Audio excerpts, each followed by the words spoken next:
Olá, queridos amigos. Os últimos 3 capítulos do livro de Oséias são como os 3 primeiros. O capítulo 12 registra as razões para a condenação de Israel, explicando o seu procedimento e indisposição em buscar a salvação. O capítulo 13 detalha algumas de suas principais faltas e o capítulo 14 foca no resgate prometido pelo Senhor. No capítulo de hoje veremos como Deus não estava sendo irrazoável ao enviar o castigo ao Reino do Norte. Veremos também que a nação de Israel havia se tornado tão enganadora quanto seu antepassado Jacó, que traíra seu irmão e pai, embora ainda tivesse a chance de buscar a salvação, e que veremos também que, em vez de se converter, eles não davam ouvidos aos profetas, pensando que poderiam enganar o Altíssimo. Por isso, estava o Senhor enviando um castigo predito. Era o que restava a ele fazer. O início do capítulo traz uma declaração simples, mas muito significativa. Deus é justo. O Senhor também com Judá tem contenda. E castigará Jacó segundo o seu proceder, segundo as suas obras. O recompensará. Ao longo da história, Deus tem dado provas infindáveis de seu caráter íntegro, no qual a misericórdia e a justiça são atributos inseparáveis e em perfeito equilíbrio. Faz parte de seu caráter não permitir que o mal se perpetue. Se o reino de Israel estava plantando guerras, como mencionado em vários capítulos, certamente colheria destruição. Essa é a lei da semeadura, e nenhuma criatura pode se colocar acima dela. A retribuição ao mal e a recompensa pelo bem são dádivas de Deus, cujo caráter está acima de qualquer questionamento.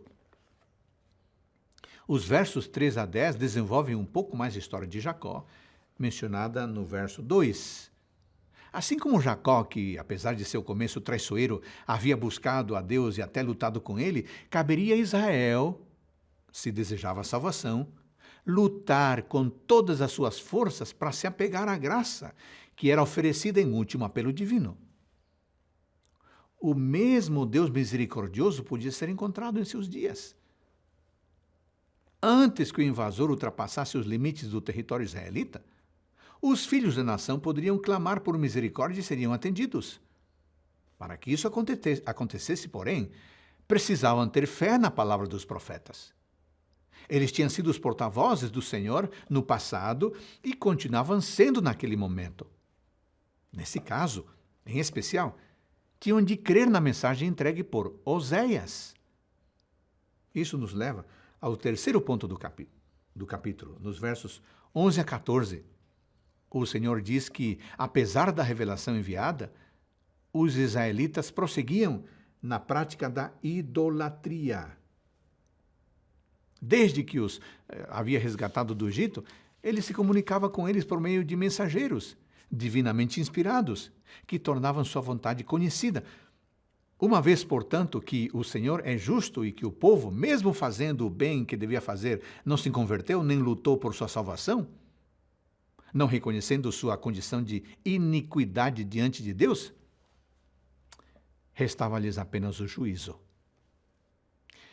Em resposta à injustificável traição e idolatria, Deus mostraria sua face de juízo executivo.